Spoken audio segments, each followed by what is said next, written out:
Hello guys, কেমন আছো সবাই? আশা করি সবাই খুব ভালো আছো। তো চলে এলাম নতুন একটা ব্লগ নিয়ে। দেখতে পাচ্ছ আমার এই পুচকে গাছটা, আমার ছাদ বাগানে এই পুচকে গাছটায় কত লঙ্কা হয়েছে। গাছটা ছোট কিন্তু লঙ্কায় ভর্তি। আর দেখো আমার রজনীগন্ধা গাছ, 1 বছর ধরে পরিচর্যা করছি, এই প্রথমবার ফুল এলো।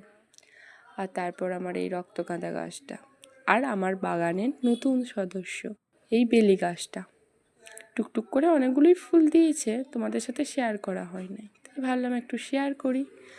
আর এসব দেখতে দেখতে ট্রেন চলে এসেছে, তাই তোমাদের দেখাচ্ছি। দেখতে পাচ্ছ দূরে, এটাই আমাদের স্টেশন। আর আমাদের পাশের বাড়ির ছাদে এই দুটো কুকুর ছোটোবেলাতে নিয়ে এসেছিলো, অনেকটাই বড় হয়ে গেছে এখন, তোমাদের সাথে কোনোদিনও শেয়ার করিনি, তো ভাবলাম আজকে করি। দেখো আমাকেও যখন খেয়াল করেছে, তারপর কেমন হাঁক ডাক করতে